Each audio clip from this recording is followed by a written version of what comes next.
So while we're waiting for our chocolate work to set up, what we can do is go ahead and make some of the items that are actually going to go on the grill. So we're going to have hamburgers, we're going to have hot dogs, and then we're going to have some shish kebabs, maybe a little corn. So things you need, start down here. For our hot dogs, you're going to need some fondant. This is red fondant mixed with brown.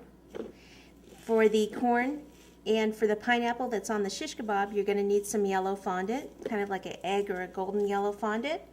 For the chicken, it's just a white or an ivory colored fondant. Either of those will work. You'll need some green for the peppers and a little bit of red for the pepper on the shish kebab. The charcoal, you're going to need some of the gray fondant right here.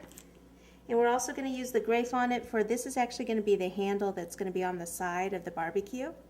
And then for our hamburgers here, you're going to need some chocolate colored fondant, and you're going to need some chocolate cookie crumbs.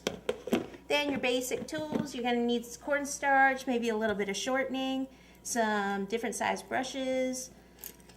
This is just here to open the petal dust with. It's just a little bit easier. Just pop those open instead of killing your fingers. See how easy that is? And then maybe just some kind of little knife type tool that you can kind of mess around, you know, making little marks in your items that'll go on the grill. And we talked about the shortening. This is just some brown food color that we're going to use, and I'll show you that in just a second. So why don't we go ahead and we'll start with our hot dogs. So we'll go ahead and take this. This is so easy to do. The thing is, remember, it's only an 8-inch cake, so don't make these items too large. You have to think about the size of the cake. If you make your hot dog, you know, the size of this tool here, it's going to take over the grill, and it's not going to make sense. So just kind of keep that in mind when you do things like this. So just take a little piece off and roll it into a ball first, and then just lay it down on your mat and just kind of roll it.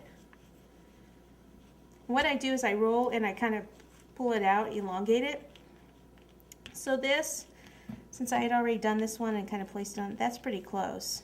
If it were too long, all I'd have to do is pinch a little piece off and re-roll it. If it was too small, then just add a little bit more fondant to it and re-roll it. So there is our hot dog. And let's go ahead and make one more, because 3 is a charm. You can either roll it in your hand like I did here. Sometimes I'll even just do it in my hands like this. Whatever's more comfortable for you, whichever works best for you, is what you need to do. Just because I show you one way to do it doesn't mean that's the only way to do it.